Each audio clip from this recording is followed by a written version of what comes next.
Welcome to Meanwhile at the Castle podcast. It is episode 54 today, and right now it's April 20th, 2020. This will be uploaded who knows when, but that's what the date is right now. I am Queen Deborah, and you will meet Queen Emily in just a little bit. We are queens of our castles, keeping the domestic arts alive. And this is a podcast where we share things about our creative endeavors, and especially knitting, fiber-related things, knitting, crochet, sewing, yarn dyeing, embroidery, cross-stitch, all sorts of things like that, but mainly knitting. So we are once again separated because this is still coronavirus time where we're still socially isolating, social distancing. I say isolating because we do feel very isolated in a lot of ways, but we've been very creative in finding ways of connecting still. I'm going to just give you a little bit of a life update, and then Emily will do that, and then we will have finished objects, works in progress. Emily is going to do a Kindness is Like Sugar segment today, and then we'll finish with some shop news and any kind of updates that way before we end today. So I have been very busy working on preparing our garden. I say I've been busy, okay. I've been busy directing the work. That's what we'll say. I have been doing a lot of the work, but my husband primarily has been doing a lot of work in our yard, getting our vegetable garden ready. So we do a vegetable garden most years, not every year, but most years. We've had some years where we just haven't had a second to do it. And so I think there's been 2 or 3 years like that. And that has meant that we've had extra work this year in kind of catching up with weeds and soil prep. We like to use something called the Back to Eden gardening method. And there is a documentary online that you can watch about that. You just look up Back to Eden gardening method and you'll see that. But we feel like that's, you know, really a great method for kind of just following nature and how nature gardens. That's what we'll say. So we pulled weeds and we put down a layer of compost, and then we put down a layer of mulch and a layer of wood chips this last week in preparation for planting. And I am now ready to start planting some of our seeds. I have my cold weather seeds ready to go, and then I've got, here, I'm going to show you. I made a diagram of our plot that we have and kind of figured out all of the things that we wanted to plant, and each square measures 1 foot. And I went and just figured out how I was going to plant things according to the space that it needs and according to other needs I have, like I want more space to maneuver around here, and we have raspberries that we've planted raspberry canes here, but they haven't filled in yet, so we will be planting on these supports. For right now, we'll do peas there until that fills in the next couple of years, and we'll be doing things down the walkway and on the sides.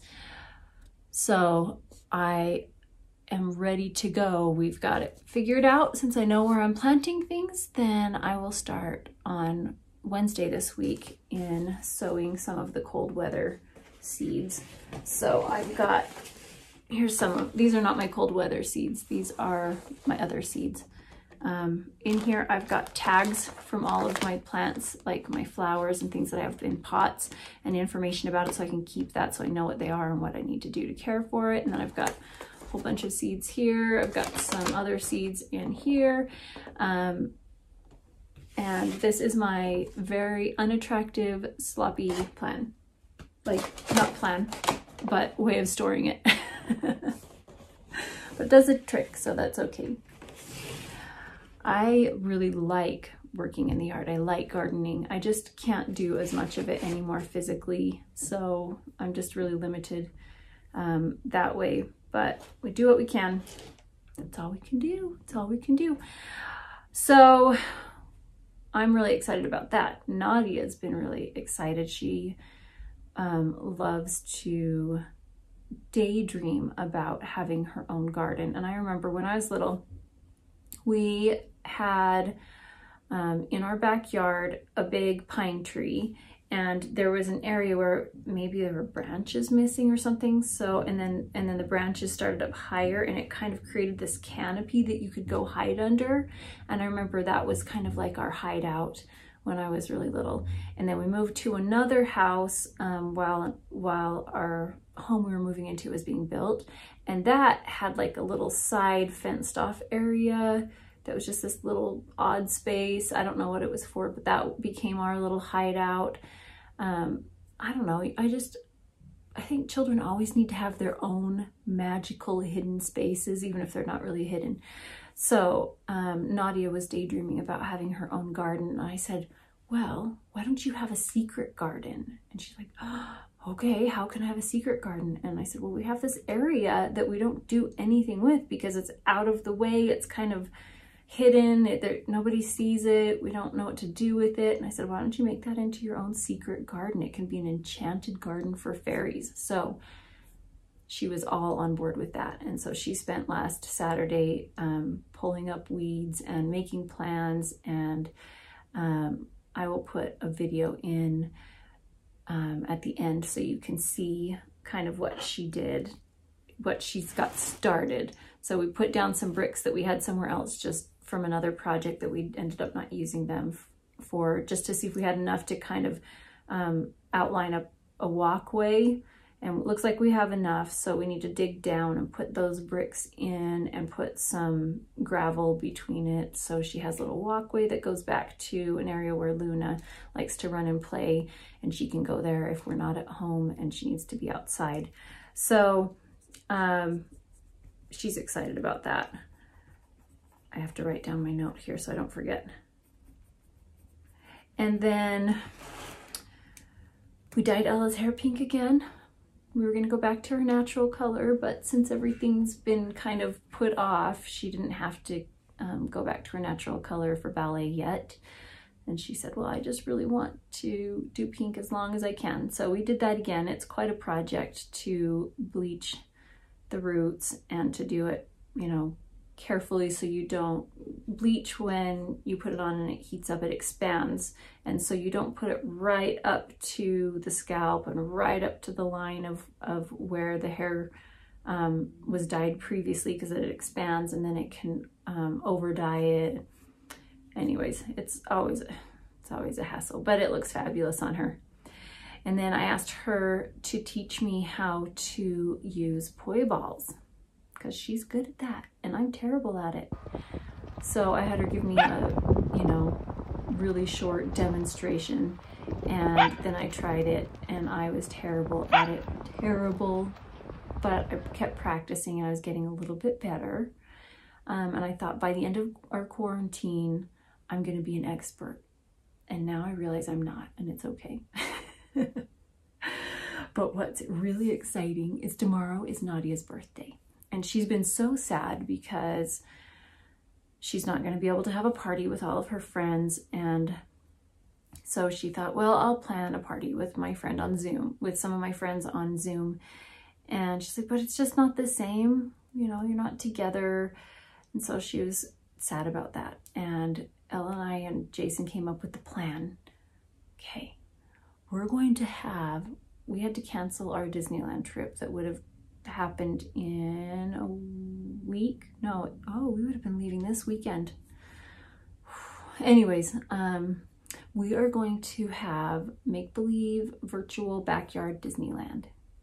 So my husband is making, you know, he's a sign maker. He's printing us a Disneyland sign that we're gonna hang outside and hang streamers from our tree.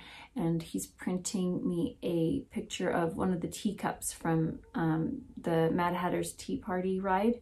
I took a picture, you know, when when we went to Disneyland, and I have a picture of one of the teacups. So he's printing that and cutting that out, and we're going to attach it to the side of a chair. So it's like she can sit down in the teacup, and we have a virtual reality like headset, and so we'll watch some of the Disneyland rides, so she can go on the Disneyland rides with the virtual headset, sitting in the teacup with the Disneyland sign there. And then I'm gonna make some churros, and Ella said that she will try her hand at doing a caricature, because even if it turns out terrible, how funny is that? And I have an Alice in Wonderland costume from something else, and I just ordered a wig. So I have to be blonde, you know, long blonde hair, but I need to cut it. I need to get it on Ella's head without Nadia seeing it today sometime, and do a trim for it. So she can have a character photo op. You gotta have that when you're at Disneyland. And what was the other thing? There was something else we were gonna do. Anyways, it's gonna be so fun. She's gonna love it. So in the morning, we're gonna get her up and have her put on her Disney bounding outfit, whatever she wants, and grab her Mickey ears, and then bring her out and show her the fun that we have planned. So we're going to Disneyland in our backyard. I can't be too loud. I hope you can hear, because I don't want, you know, I don't want her to hear. Okay, Emily, that was a lot of chat from me. Wow. And Emily needs to tell you what's going on with her. So what's up with you, Emily? Hopefully the third time is a charm. Yes, this is the third time I am recording. I sat down today to just share a few things that I've been making in the last little while. We're all still doing well here at our home, and I thought it's probably good to give you a little update first and just share that everybody here has still been healthy and well. So we're definitely lucky, and very, very aware of the fact that we're very lucky with how things are right now. So things have been, we had about a month of really, you know, a lot of upheaval, just like everybody's experiencing, where things kept changing left and right, and things kept getting canceled left and right. And then, you know, all of the change with Aria coming home and Ethan coming home and getting bedrooms sorted, you know, doing all of those kinds of things. It was a lot of upheaval, but also for our family, relatively all focused on the happier end of being reunited instead of just on negative things. So that was really good. And then we had a few weeks there where it was a couple weeks at least where things were just very calm and steady, and yeah, plenty of time for rest and crafting and things like that.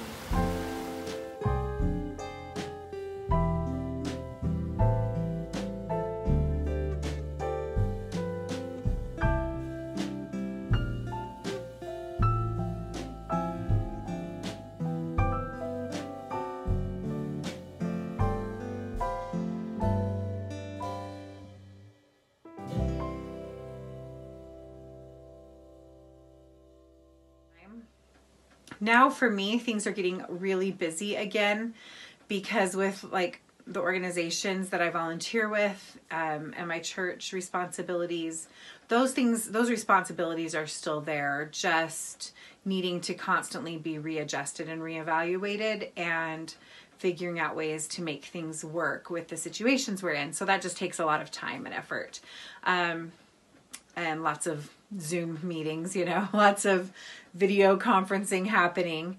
But I've still been able to do some making, and that is really the thing that's giving me peace and calm, that and a lot of reading. So I've just been reading like a ton. I think I read 9 books or something like that in March.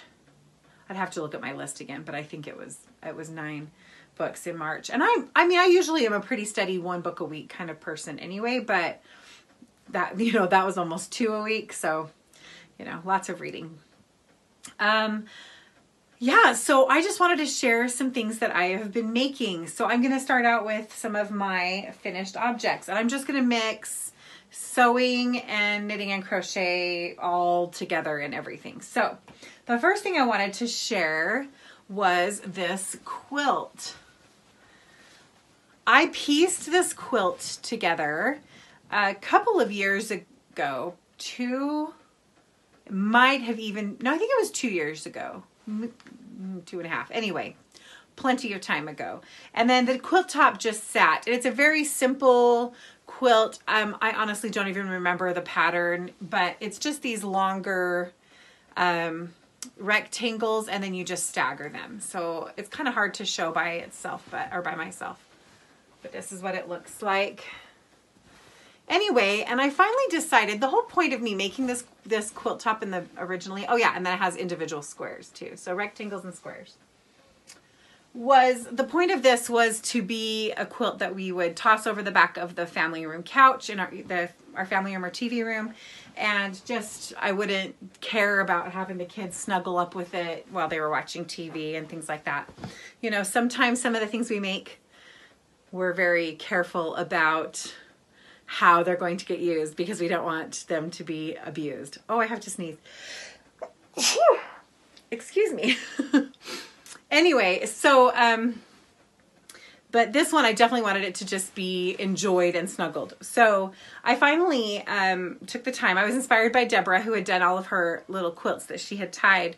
And I took the time to tie this quilt. I put a simple flannel backing on it, and I tied it, and I just tied them so that each one of these squares, or excuse me, each one of these rectangles has, let's see, everything's really blowing out. Here, I'll hold it back farther away. Anyway, there's just 3 across, and then 1, 2, 3, 4, 5 up. So 15 ties in each one of these rectangles. And it worked out really well. It was actually also the same. Oh, it's really blowing up. I'm sorry, blowing out. I hope my lighting is going to be okay. But it worked out to be the same width as the length of my needle that I was using, my yarn needle. And so it worked out really well for me when I had places I needed to kind of double check my length between. And it worked out to be a 2-inch length. These are 4-inch wide. And so that worked out great. And it's been well loved already. So the bad news about this quilt is I tied it using acrylic yarn, which I have done in the past and it's been fine. But this specific acrylic yarn, look at this tie. It's falling apart already. It is already disintegrating. The ties won't stay tied. They're too slippery. It was like baby yarn or something. And they are fraying and falling apart. So the good news is I'm going to end up having to do the whole tying of it again. Now, the other good news is that it goes really fast. I tied the whole thing in, I think, 2 sittings. They go so fast. So it's not a tragedy. I'm not going to rush into doing it because it is getting used and well loved right now. And once it gets a little warmer, we're not going to use blankets as much. So it'll be fine. It'll be good timing for me to just work on it. I don't want to do it right now, but I'll get back to it. But it's just really fun. Anyway, there's that blanket. So that was a fun one that is finished. I have just piles of stuff over here. It's not that there's that much of it. It's just that some of it is big. So it's being really disjointed or jumbled together. And I just realized I need to go grab something else. So hold on. Sorry, I'm back. I realized I hadn't grabbed these socks and I have to show them. There's a little hole right here. The one thing I don't love about them. The others are all really good, but that one spot, darn it. These are socks that I made for my mom. It was her birthday in March and we got together. This was right before everything got officially kind of closed down. And we got together to celebrate her birthday and my niece's birthday. My niece and my mom share the same birthday. So we were celebrating their birthdays on a Sunday night, and I had been really busy, and I didn't even have a present for her. I felt horrible. And then she said, you know what I really need are some pink socks. And so I kind of grilled her. I said, do you like lacy socks? Do you like textured socks, plain socks? Because she has several pair that Deborah and I have both knit her. And she says, oh, I really love lacy socks. And so I had this pattern already in my library. This is called Heritage Socks. And let's see, Heritage Socks by, I will have to look that up. But the pattern is just so pretty. Isn't that just lovely? I love that. It's very easy and just so lovely. And so I dyed up a pink just for my mom. This one is very similar to my Bronte colorway. It's just pinker. It's less peachy and more pink. In fact, it's looking on the screen, it's looking just a little bit peachier than it is in person. Anyway, and so I knit those for her, and I'm excited to show you because I'm gonna either drop them on her doorstep in a cute little gift bag and knock and run, or maybe mail them to her. So there they are. Aren't they pretty? I just love that pattern. I think it's just beautiful. So yeah, there's those two socks, and I really enjoyed making those. I will definitely be knitting this pattern again.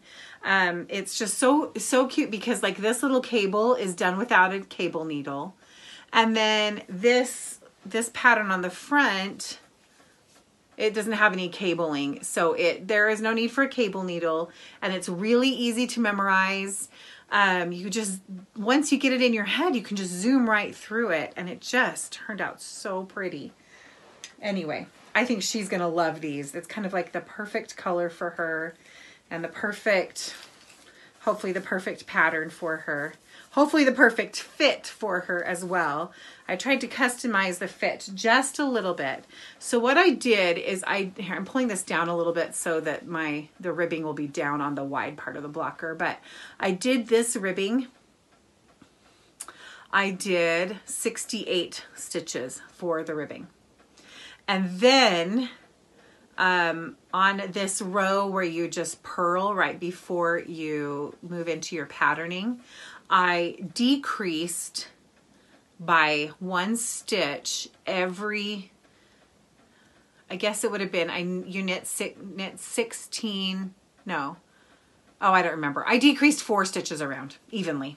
So 2 stitches, I work in magic loops, so I usually have a front needle and a back needle, and I decreased at the middle point and at the end point on both the front needle and the back needle, so that it would come down to the 64 stitches, which I think will work out really well for the height. She likes it just a little bit wider right at the very top, where your calf starts to widen a little bit, and then more fitted through the rest of the leg and the foot. So I think those will work really well for her. And I think that is all I have as far as finished objects. I have plenty of works in progress. I feel like I should have more to show for finished objects. I always think that, because I always think I've been making a million things, but you'll see part of why that is when I get to the works in progress.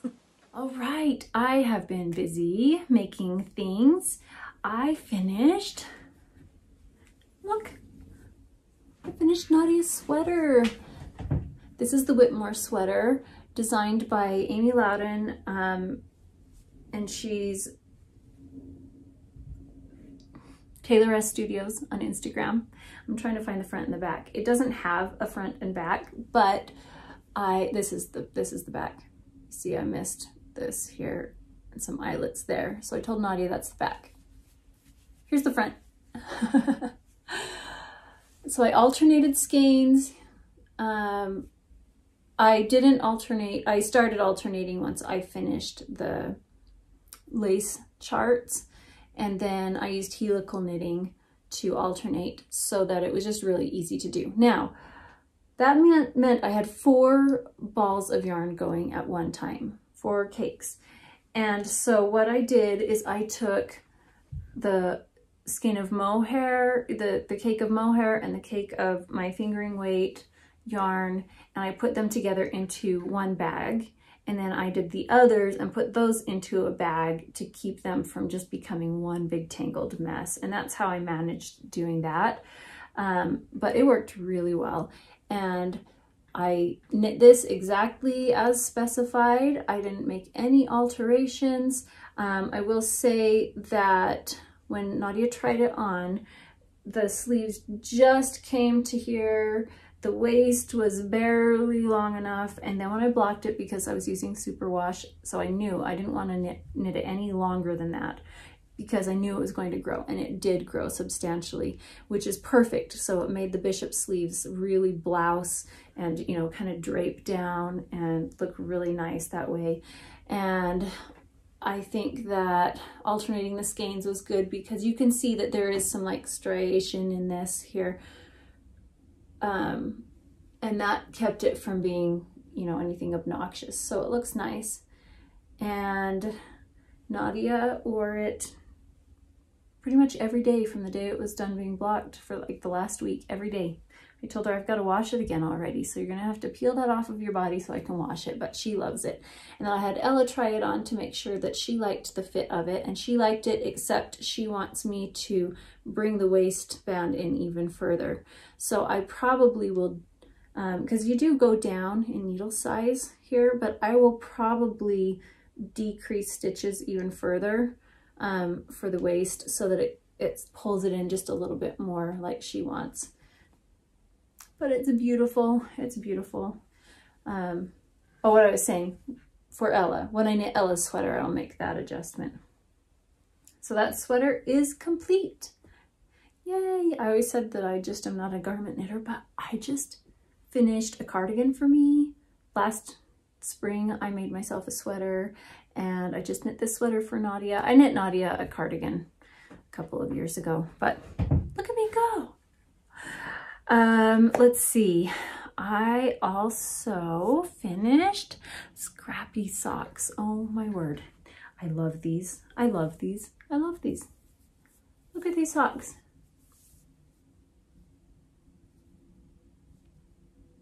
They are just such cheerful, happy socks. Now I'm gonna show you. I always seem to have this issue. On one side, my join looks terrible, and on the other side, it looks great. I just always have that issue. It's okay, they're wearable. So I used a contrasting color to cast on my ribbing and did 1 round beyond that. And then I switched to a berry yarn. Then I did 9 rounds of whatever, you know, vibrant color, 5 rounds, 9 rounds, 5 rounds, 9 rounds, 5 rounds. I did that all the way down to my toe. And that meant that I had 44 ends to weave in for 1 sock. And yes, I will do it again because that didn't stop me. I loved it. I loved it. I loved it. Love knitting these so much. So having this white to break up all of the crazy colors just really pulled it together for me, so it felt more cohesive. I really liked that. I love scrappy socks. I even love how they look, but for me to wear them, you know, it's not necessarily my thing. I like making them, I like looking at them, but to wear them, it's not always my thing. So this really works for me. So I used a lot of different yarns, and initially I was going to, like, the whole idea was to use yarns that I got from my friend Cherie from Ollie and Bella, that I got at Christmas time from her. And then I pulled, and so here's some of them.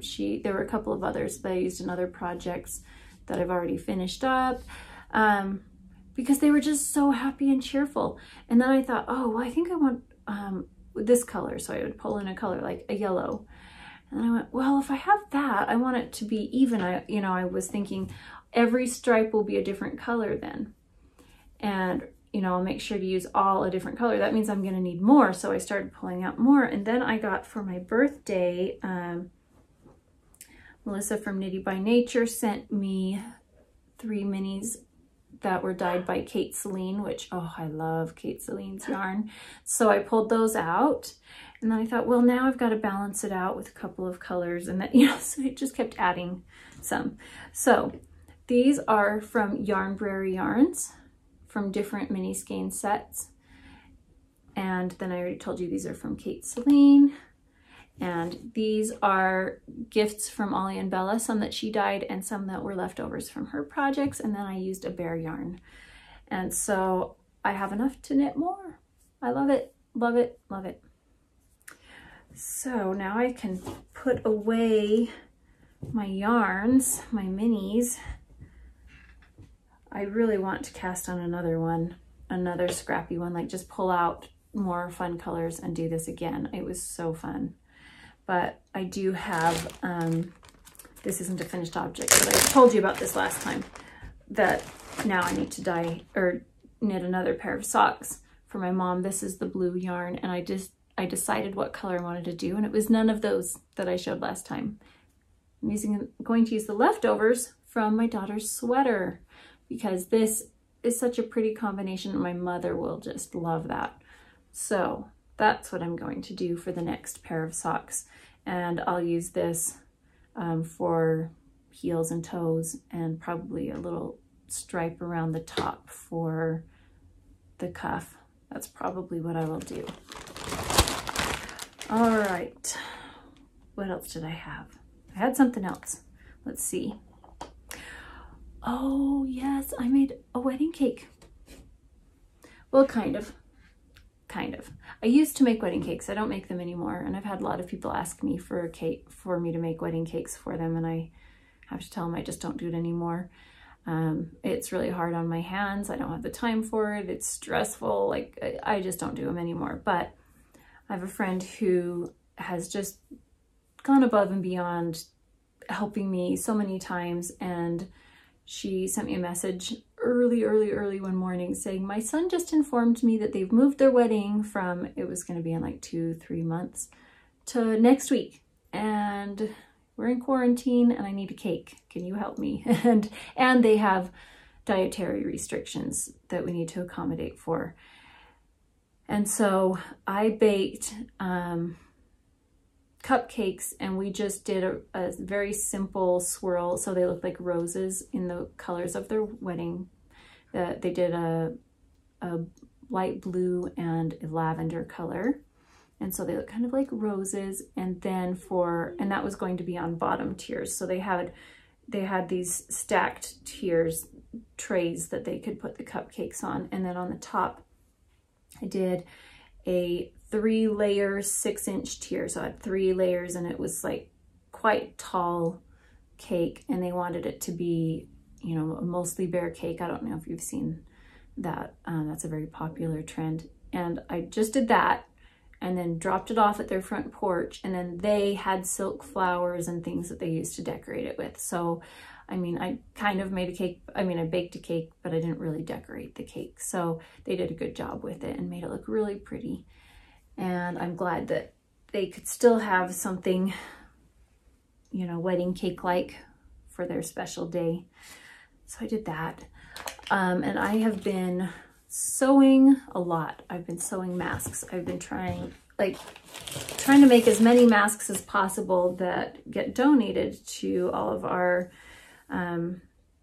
caregivers, like medical workers and delivery men. I gave some to our mail woman and all sorts of people like that. So I made a whole bunch, and then I've made some for family and some for friends. So this is the basic style that I've been making that gets donated, that they use these to wear over the medical masks that they already have, to try and help prolong the life of them, because they've been in short supply. So I've done some of those. Then I've tried other styles.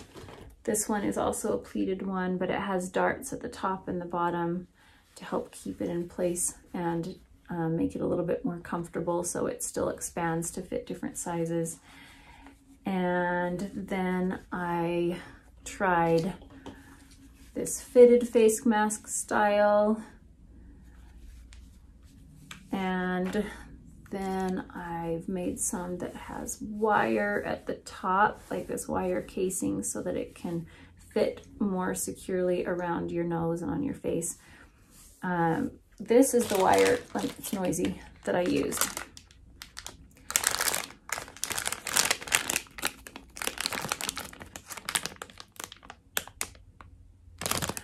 So it is a garden wire, and it's kind of like twist ties. It's coated in a plastic so that it won't rust. I believe it's galvanized wire.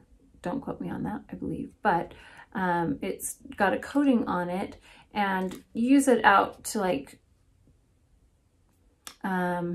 secure limbs to, like I have trellises for some things that I have to go and attach the branches to. My brain's not working, and Emily's not here to help me with words. That's her job. Anyways, and I often will use like old nylons that I cut because they're soft and they're stretchy, and I'll tie them on there. But that's what this is used for. So I've used this wire to put in a channel that I've sewn along the top. And that, I think, helps for people that are using these personally, you know, maybe not industrially with the wire in it, but personally to secure it a little bit more. So I made a lot of those, but I haven't been making them for the last while. My hands are done. They're done. They're like, I've given up. I'm not doing anything else. And so I haven't done any making of any sort for a good week now. So that's kind of hard. That's hard. All right, that's the things that I have been making this week. Along with the masks, though, I'll have to share. I have a picture of my family on Easter. We took a picture. I used my timer on my camera, and I had one chance at this because my family was cold and kind of cranky. They didn't want to be out. They don't like when I take pictures. They get really cranky about it. So we took one picture, and then I said, wait, now we have to, you know, make sure to remember this crazy time. So go get your masks, and everybody put one on, and we took a picture of everybody wearing those. We had a lovely Easter. I sewed bags for my girls. We haven't done baskets for, I don't know, maybe I've done a basket a couple of times, but most of the time what we do is just kind of a variety of objects, a variety of gifts that we'll wrap individually, and then we hide them around, and it'll have their name on it. I'll tell them, you have 3 things wrapped in pink, you know, go find the things with your names on them, and don't tell anybody if you see somebody else's, and we'll do that kind of thing, and then they go find them. And so this year I made some bags just with some fabrics that I already had, and I put their name on it and put their things in it and just told them they needed to find their bag. And I've been wanting to make more reusable gift bags. So I think Nikki Winterton from, she's my friend on Instagram, Clara Pegati, and she's also on YouTube. I think she said that she was doing that last year. Did she do that? She gave me the idea to sew reusable bags, and I thought, I'm just gonna make a whole bunch of drawstring bags for different things for my own family, and I can give it to somebody else, and that can be a gift for them as well, in addition to, you know, having the bag. But I really like that idea. So I'll just have a collection of bags that we can just keep reusing. I do that with gift bags anyways. I mean, come on. Are you really just gonna throw out all of the gift bags? No, I keep them forever and ever and ever. It's ridiculous. All right, Emily, why don't you show us what you're working on? All right, let's talk about works in progress, because I have several and I've made a lot of progress on some. And the first thing I have to talk about is my granny stripe blanket. I love this blanket so much. And according to my original plan, which was to do 60 stripes, I have 3 to go. Yes, 3 to go. But I'm really debating just doing 1 more and leaving it at that. It's big. It's a pretty big blanket. I have it here folded in quarters, so you can see kind of how generous it is. It's definitely plenty big for me to cuddle up with, to watch a movie. It's plenty big. But there's that part of me that says, I said I was going to do 60 rows, so I have to do 60 rows. That was always the plan, so I just need to do it. But I have added from, let's see, I think it's right here. Somewhere right in here is how much I have done since the last time I showed, or at least since our last podcast. I can't remember if I showed this. Honestly, everything is blending together, so I could totally be lying about that. But I think I showed it last time, and I think I was right in here somewhere. Maybe right here last time. So that might not look like a ton, but it feels like a ton. I feel like I worked on this a lot, and it's just about done. So I'm either going to do 1 more row, 1 more stripe, or 3 more. And I don't even think I'm going to edge it. I originally thought I would edge it, but the edges are so neat and tidy already. And they just look so nice that I don't know that I need to edge it. In fact, I think that there's only a couple little places, this being the worst one, where I've got a little bloop at the beginning.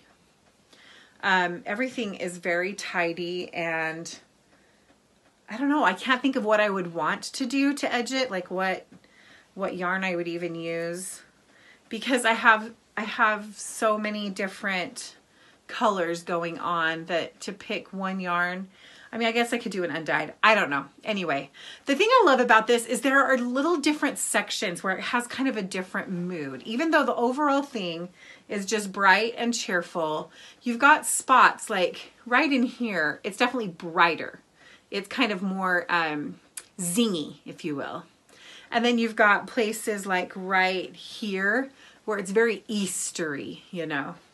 And then like, oh, and all that just keeps going. And then it's a little warmer through this section, and then very like neon and bright in this section. So I just think it's just, here, this is kind of giving you the whole view of it. Oh, I just love it so much. It's so cozy and just so fun to do. And again, I am doing this, I originally did, my foundation chain was 249 chains, and I am crocheting this with I believe it's a 3.5 millimeter, yeah, a USE 3.5 millimeter hook. This is the one I'm using. It's just a little soft ergonomic hook, and I love this bag that I got from Molly Klein Designs. It's been what I've been keeping my minis in. Anyway, I just have really, really enjoyed. I just enjoy it so much. And it brings me so much joy when I come down here to my sewing room and see it just waiting for me. It just makes me so happy. I love it. So that one's really fun. Crochet is not something I can do for a long time. In fact, because I've been working on this so much, I have hardly worked on my crochet table centerpiece, the between meals centerpiece that I showed last time, because I can only crochet one thing or the other, and I've definitely wanted to put my attention on this. Oh, I love it. I've been, because I'm so close to the end of this one, I've been kind of plotting out what my next crochet blanket is going to be. And I think I'm pretty sure I'm going to do some sort of a granny square blanket, but I just haven't decided which one. There's just so many variations on that I don't know if I want to do a bunch of different like 12-inch granny squares and then border them. I've seen ones where you do like a big granny square, like for example, a 16-inch granny square, and then you do a grid of 16 4-inch by 4-inch granny squares, and you alternate those. So those are fun. And then I look at African flower. I don't know. I can't make up my mind. But I'm pretty sure I'm going to do one that's based on a granny square or something similar. And we'll see. We'll see. But that one has been a lot of fun. Okay, another thing I have been working on. Well, actually, I'm going to show you this one. This is something Aria has been working on. I did show this last time, but Aria kind of took this project over since then and has worked on it quite a bit. And this is my Marled 2-panel blanket. So I was in this section last time. I showed this to you, and she has knit quite a bit. This is just a garter stitch blanket that is being knit out of 1 strand of worsted held with 1 strand of fingering, and we're just marling different colors together. So you can see here, this was a gray, this was the same gray held with this, well, kind of rosy colored fingering weight yarn that was down here with this yellow, and then it faded into that gray, and then that changed, and I held this with a pale green up here, and then that pale green got held with a navy, and also with this hot pink color, and all these are scraps, so I don't even know what most of these yarns are, although I know this hot pink one was from Dragon Horde yarn. I don't remember what it was called though. And then we switched into this mustard. I don't know if you can see that. The mustard color is now the fingering weight that's being held with this hot pink. So again, the idea with this is that we're knitting 2 panels of this blanket. Oh, isn't that pretty? Oh, I love that. And then they'll be seamed together with some kind of a visible join. I don't know, probably a crocheted join of some sort. I don't know what yet. I'm making it up as I go along. And Aria is doing a lot of the knitting. So it's been nice because she hasn't knit for quite a while. And so garter stitch is always a great way to dive back in. And so when we've watched movies and things like that, she has been working on that one for me, which is great. Those bigger needles, I'm working it on a US size 10, and those bigger needles do tend to wear out my hands faster. And so having her work on it is great. And this is in my Rainbow Liberty bag from Jewels. I always just have random things. And I've got a Molly Klein Designs button on there, which is so fun. So Sweet Violet bag, Molly Klein Designs button. Oh, and then another, this is also one of Jewels pins, and it's sparkly in the clouds. Kind of pearlescent is actually almost, well, it's sparkly. Anyway, so much fun. Speaking of Jewels, have you watched So Sweet Violet's most recent podcasts? She has 2 episodes out recently, and they're just dreamy. I could just spend every day listening to Jewels talk about anything. She's so lovely. All right, another project. Yes, here's another work in progress. And this is in this gorgeous bag from Amy of Taylor S Studios and Dandelion Dogwood Yarns. She and her sister Jen are the dyers behind Dandelion and Dogwood. And I can never remember if the bags are Dandelion and Dogwood brand or Taylor S Studios brand. So that's why I mention them both. Anyway, this bag, oh, love it. And this is where I have my terrace wrap. And this is a hard one because I always debate if I should show it because it's still the same thing that you saw last time I showed it. It's just more of it. So here it is. I have done quite a bit on it. I've worked on it about this much. So it's getting long. It's so squishy, but it's just this amazing texture stitch. And I'm knitting this in my Opera Dancer's Daughter colorway. And I'm knitting, it's the Terrace Wrap by Pearl Soho, free on their website.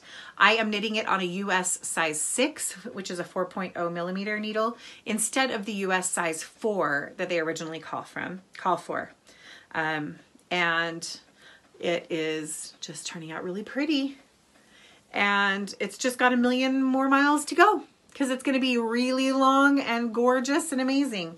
I will be using 3 full skeins of this, and I'm just about halfway. I said that last time and then I realized I wasn't even close to halfway.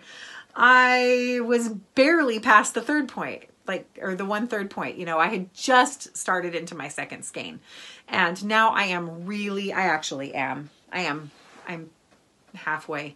And that seems like not that much because, you know, that's only 50 grams of yarn. But this is a bit of a finicky thing for me to knit. I don't know exactly why. It's just the texture stitch is something, and it's the same thing over and over again with no variations. So it's just, there's only so long I can work on it, but I have been working on it. So like I said, I've probably done about that much, and it's coming along beautifully. And isn't this just the most perfect yarn and bag combo ever? That's how I feel about it. I think it's perfection. All right, so there's another one. Okay, I have 2 more to show you. And I haven't worked on my Scrappy cardigan at all. I got busy doing other things, and I will come back to it. But I realized part of my problem is I got busy doing this project, which took the needles that I need to go work on the sleeves, which is where I am on my cardigan. And so I have to finish this one, and then I can go and work on the cardigan again. First of all, I wanted to show you, I think the gift card tins, this is a gift card tin that you could buy at, I think I got this at Michael's, but you can buy them at a lot of places, and you can order them online. I think they are the best notions tins ever, because they're big enough that you can put a little pair of scissors in, and you can put cable needles, which sometimes cable needles are too long for the smaller tins. And I used this for both my knitting, but I also put a couple of thimbles in there that oh, there was something inside that thimble I've dropped. I put these are the thimbles I like for quilting, and I put a couple of those in there as well. Normally I have a little tape measure in there, but I don't know where I put it. Also, I have to show you, wait. Nope, I'm not going to show you because it's not in here. Never mind, I lied. Here, I'll just show you these. I have this set that I got from Little Robin Cottage that is hexagon stitch markers, and then it had a bumblebee progress keeper, and I love it so much. Anyway, keep those in there. So I had that. But this is a test knit that I am doing for Lisa, who is Dole Valley Girl Knits, and she and I collaborated on this. So I created my colorway called Linnea in Monet's Garden, and she created a pattern, and they are both based on the children's book called Linnea in Monet's Garden, which is just delightful. And Lisa's granddaughter, I believe it's her granddaughter, yes, is named Linnea as well, after the character in that book. Isn't that the cutest thing? So this is the yarn. Again, we're blowing out. Where can I show it that it will be better? It's got this really pale kind of mossy green, and then just flecks of lots of the colors Monet would use in his paintings. And this is the beginning of the pattern, and I'm testing it for her. And I don't have the sleeves done, but it is the cutest little girl's pattern. Ignore that red, that's just my waste yarn that I was holding my stitches for my sleeves. But there's the front of it. And it has this beautiful lace in the increases for the raglan. And then, here, I'll show you the back. You'll be able to see it better. And then, oh, I wish it would stop. I'm doing the best I can with the lighting I have, and it's not working out great. But here is that really pretty lace at the bottom. Oh, it's so pretty. I just love it. And this is being knit. I'm knitting this. she designed it. Oh, I'm dropping everything again. No surprise there. She designed it with my classic DK base, which is a 75/25 superwash merino nylon base. But I had some already dyed in stock in my Memoir DK base. And so that's what I'm using. And that's 100% merino. Superwash merino. And so anyway, that's what I've been knitting it with, and it's just so sweet. It's really fun too because the button bands are worked they're just worked along with the pattern itself, so you don't have to go back and pick up button bands, which is, it's nice for a little baby sweater. So this is a cropped cardigan that comes in size 6 months to, I think it's 12 years. I think I said 8 years last time I was talking about this, which may have only been on Instagram anyway. So like I said, everything's blending together, but I'm pretty sure it's up to 12 years. So you could knit it for any little girl in your life pretty much. And it's just sweet and very detailed. And I really love the lace. So I'm going to hurry and get those sleeves knit so that I can, oh, and I haven't even told you the best part. It comes with a matching beret pattern. The cutest little hat pattern too. So I need to put those sleeves on and knit the hat. Oh, just the cutest thing. So I'm really, really looking forward to getting that finished up. And I have to show this bag because it is one of my favorite bags. This was a gift. Sherry Iris and I did a trade, and she sent me this beautiful hand embroidered bag made of linen, and look on the back, it says, "The earth laughs in flowers." Oh, I love this bag, and I love the yarn she sent me so much. You know, that's I talk about this all the time, but I think that my favorite thing about knitting, I mean, I love knitting in and of itself, but it's just compounded when knitting gets linked with connections to people and memories. And, you know, whether it's connections with somebody that the person who taught you to knit, or something that you knit as a gift for somebody, or yarn you bought when you were on a vacation and it was, you know, your souvenir yarn, or a pattern that you got from a friend, you know, any of those things. It doesn't have to all be gifts to each other of supplies or expensive things, but it's just those little memories and things like that. To me, that's what makes it 100 times better. It doubles the enjoyment, at least, of the whole process. So I am absolutely a sucker for sentimental things when it comes to knitting and crafting in general. I mean, I am not really sentimental about objects in general. I'm not somebody who wants to keep everything, but you know, I know that if you've watched our podcast in the past, Deborah and I are always talking about things that either we remember our grandmothers or aunts or mom making, or making something with them, or, you know, things like that. It's just, I don't know, it makes me feel connected to people in such a strong way. So I know I just waxed completely poetic, not even poetic at all, actually, emotional and sentimental about it because of this bag. But I was just realizing I had done that with the bag from Jules, and that bag from Amy, and this one from Sherry, and of course all my bags that I have from Deborah. I'm so very much like sentimental about those. So it's just part of the joy, isn't it? All right, I have one more work in progress, I think only one that I wanted to show you. And this one, I'm going to be sentimental about again, I'm just realizing. So this yarn is a set that I got from Amy as a Christmas present. Again, Amy from Taylor S Studios in Dandelion and Dogwood. If I can, I've made a little bit of a mess of it. It was a skein of sock yarn and then 2 contrasting mini skeins.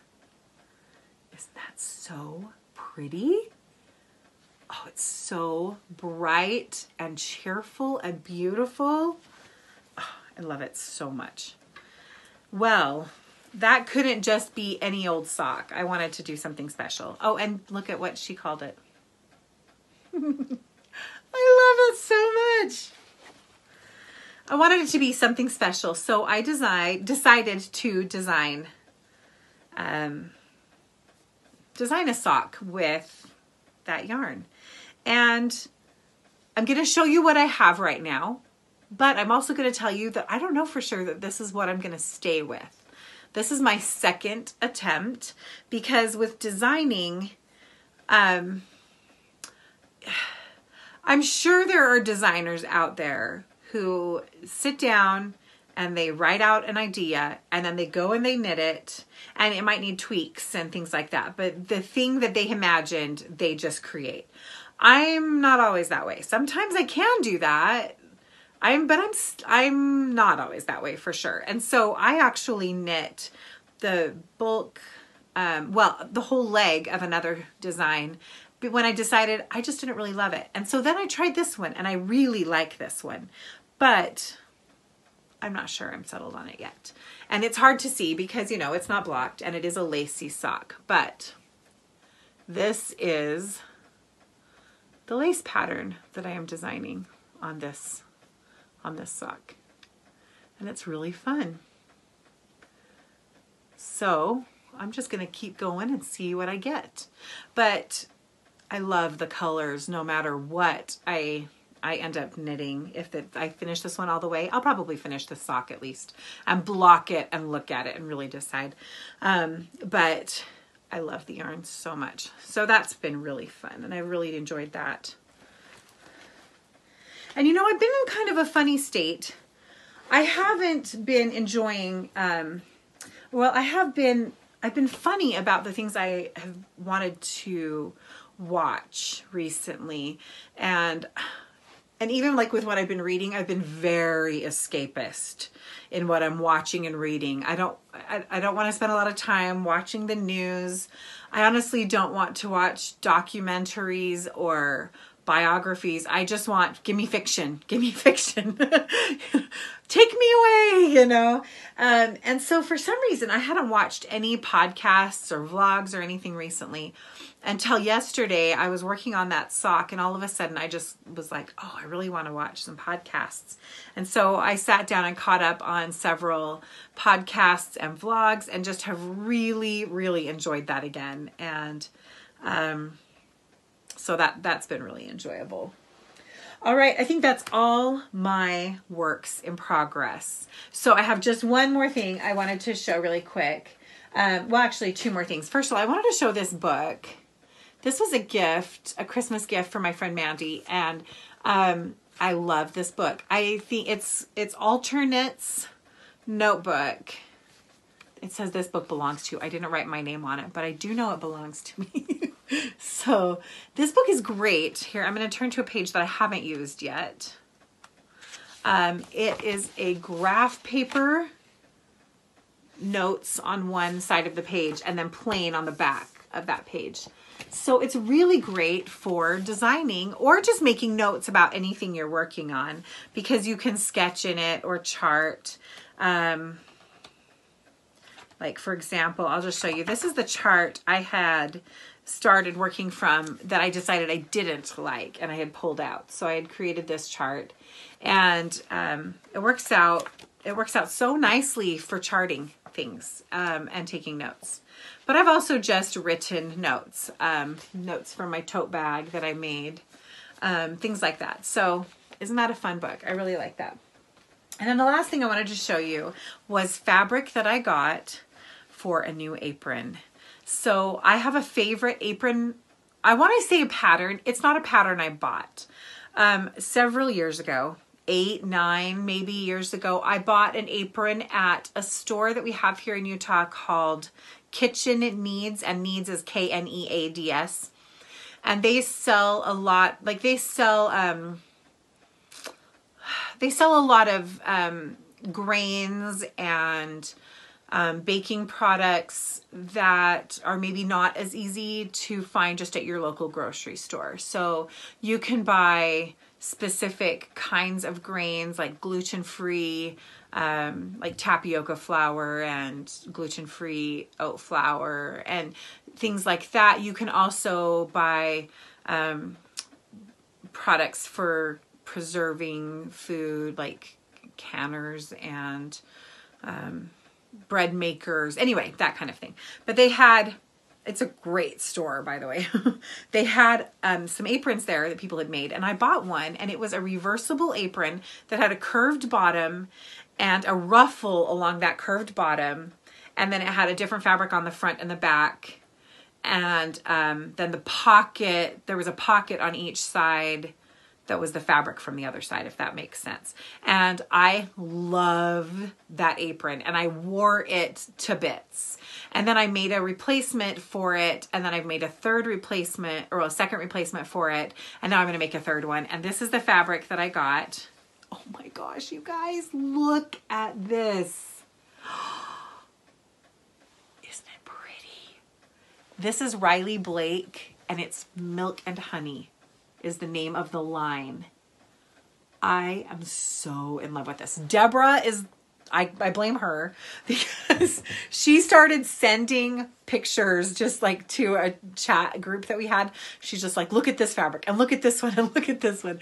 And I got so fixated on this little line right here. It's just dreamy. So I think what I'm going to do, I haven't decided for sure, but you know what? I couldn't even tell you. One of these will be the front, one will be the back, and then the other one will be the ruffle and like the bias tape around, that's the strap around your neck and around the front, the trim. And I think this is going to be the trim. I think that one seems to be the most obvious for the trim and the ruffle. And then this would be one side and that the other. But I might do these two as the main and this is the trim. I don't know. Who knows? Aren't they just so pretty though? Oh, I love them. So I'm really lucky because here we have just one of the most amazing fabric stores specifically for quilting fabrics and things like this. And it's called Pine Needles.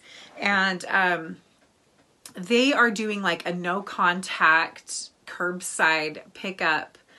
And so I did that. I ordered it and you could go pick up and they just load it in your car for you. And they're all gloved up and masked up and doing their very best to keep things really safe.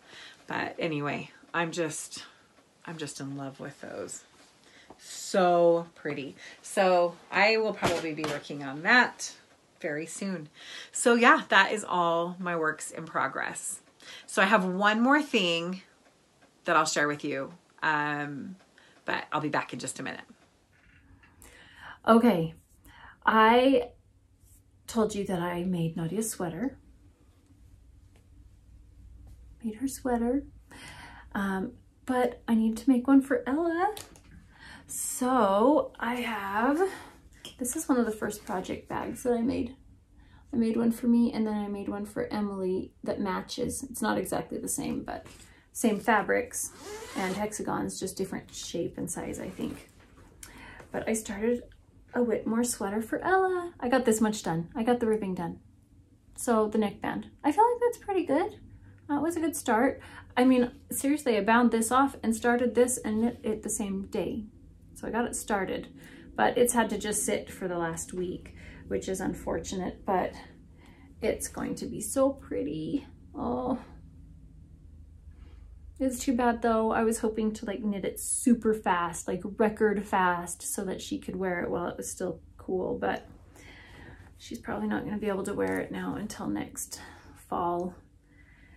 But they've decided that they're going, since they were the same size, they're going to share them because I can look how pretty. Yeah, that's very pretty. I like it. So I've started Ella's sweater and it's going to have to just sit there for who knows how long until my hands recover, but it's okay. You can always come back to it. Let's see. And then I started doing more cross stitching because my hands were hurting when I thought, well, I can't knit, but I can use my hand, you know, like different movements and different muscles. And so I was doing some cross stitch for a time. So I'll show you.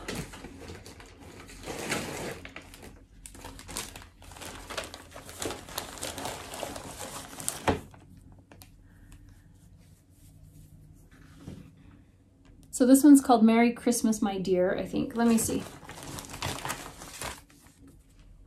Merry Christmas, My Dear by Country Cottage Needleworks.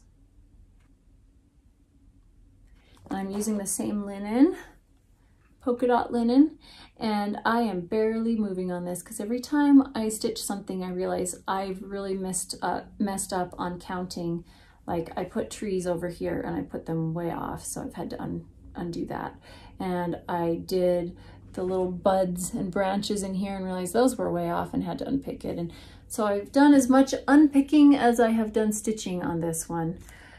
And I decided I'm gonna set this one aside. It's a Christmas one. I don't need it right now. So I'm just going to pick up another one. I had a goal to make something for my mom for Mother's Day. And that it's not gonna get done for Mother's Day. So I have another plan, but I'll show you what it is. I've shown it before on this podcast. I think it's been a long time. But it is also by Country Cottage Needleworks, and it's the Welcome to the Forest series. So, Welcome to the Forest, where's the main chart?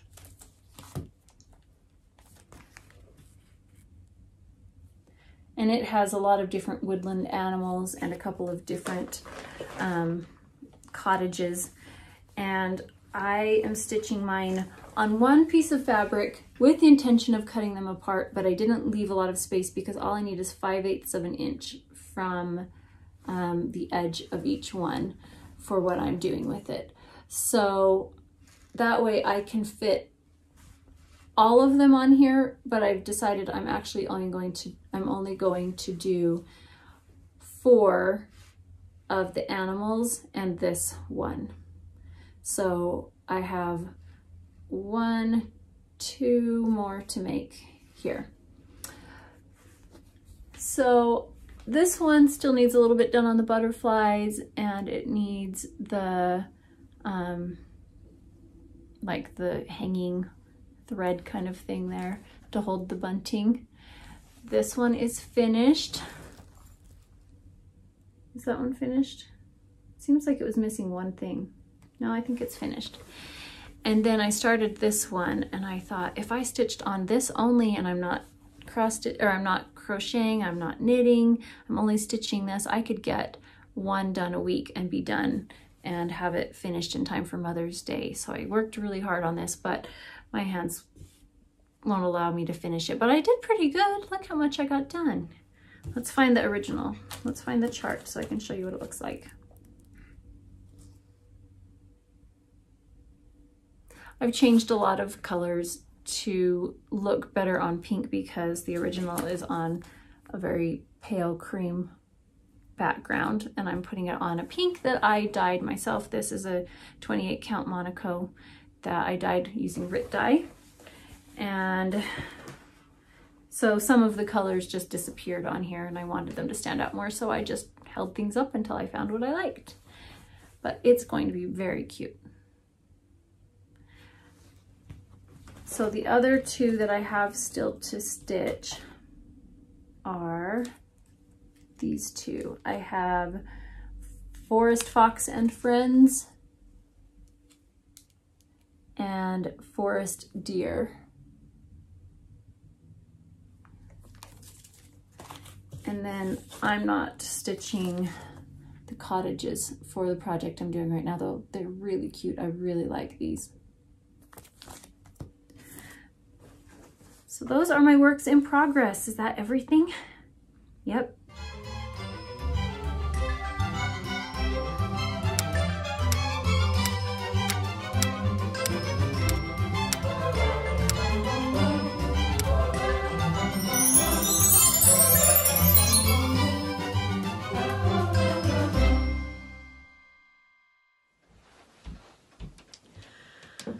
Talking about kindness right now is so important because there's never been a time where we've needed it more.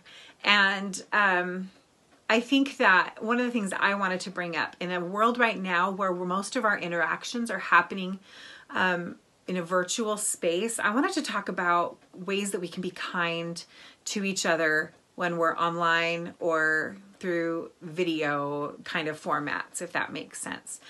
I think that most people tend to naturally be kinder in person than they might be online. In fact, let me actually rewind that a little bit. I think what I mean is that even people who are unkind online tend to be nicer when they're in person. So that's more what I wanted to say.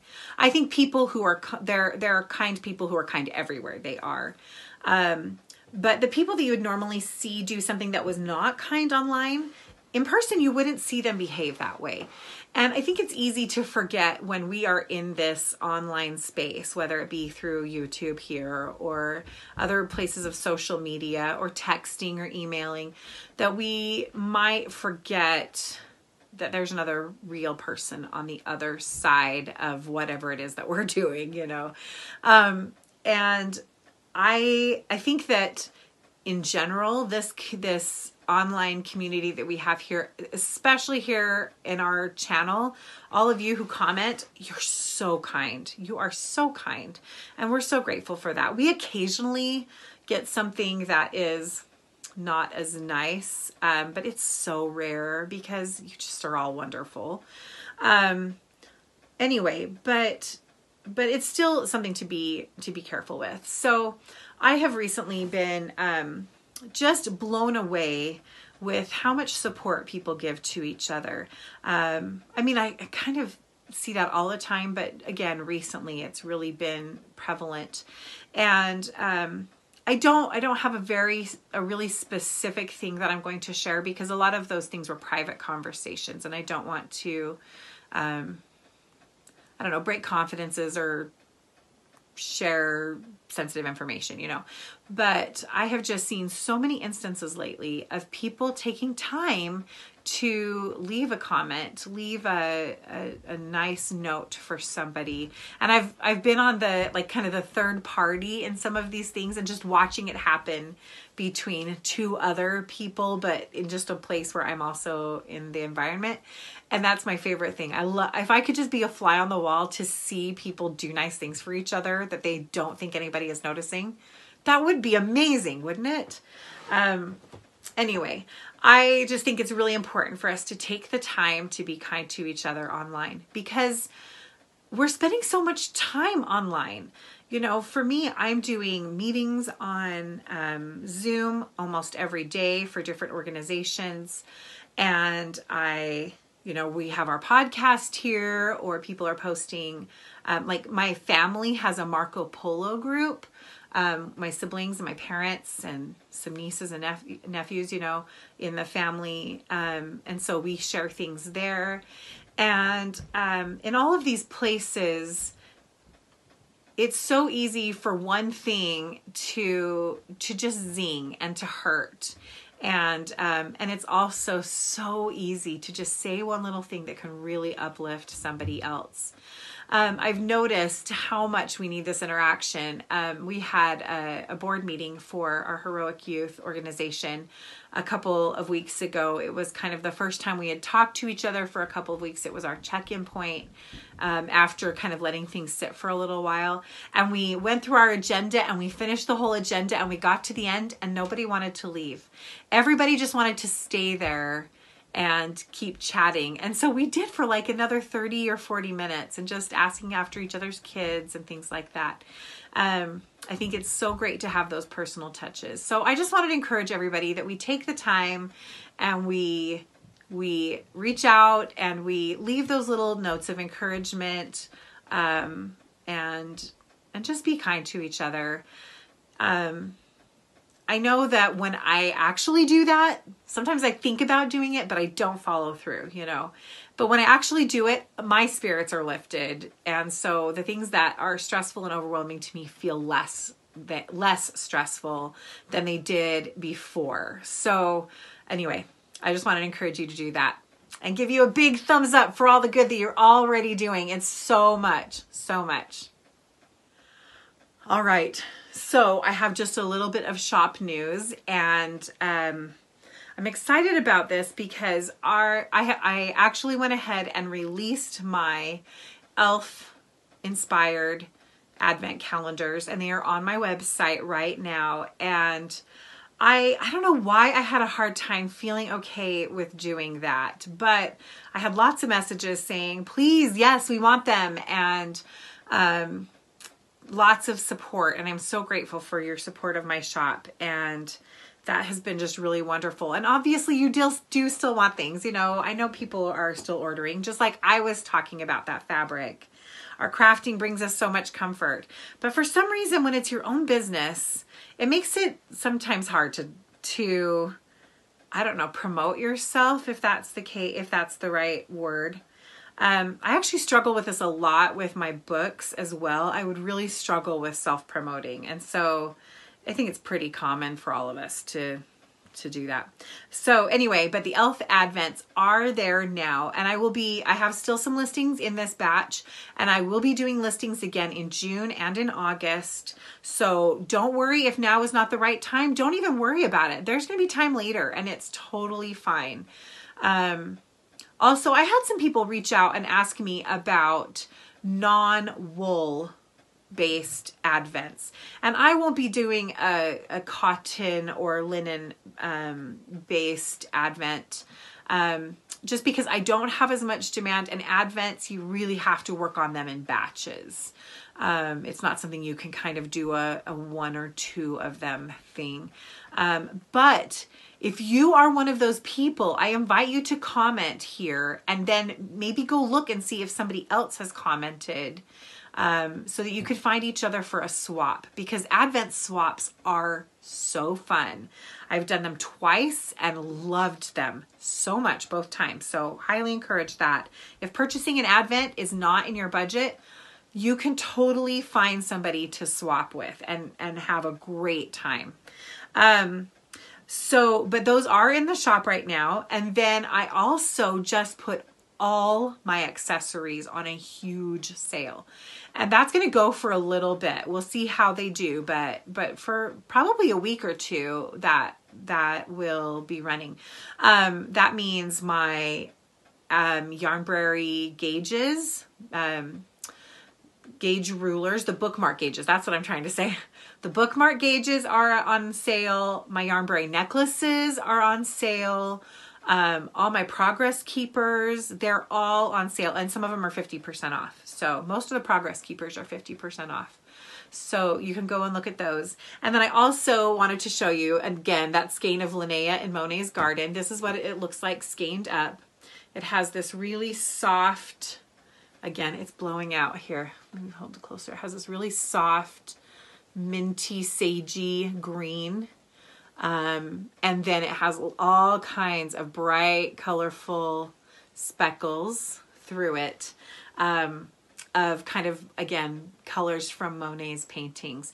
I have this in my shop in 5 different bases, as well as all my authors' colorways are still there. And yeah, so there's a lot of fun things in the shop. So go ahead and snatch those up. And I am still able to ship to the US right now. I can't ship outside the US right now, but I hope that will change in the near future.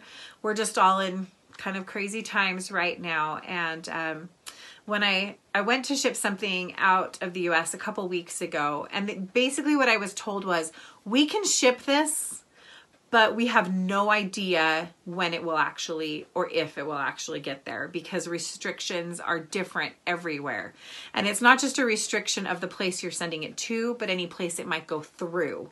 So when you think about it that way, it just means that international shipping is really, really uncertain right now. So I've chosen to not ship outside the US for the time being, but I am shipping here.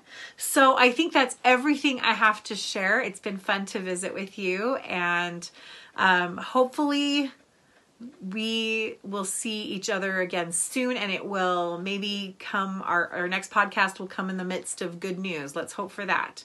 And in the meantime, I hope you have a wonderful, wonderful day. Thanks, Emily, for sharing that. So I wanted to show you my cowl. You've seen it before.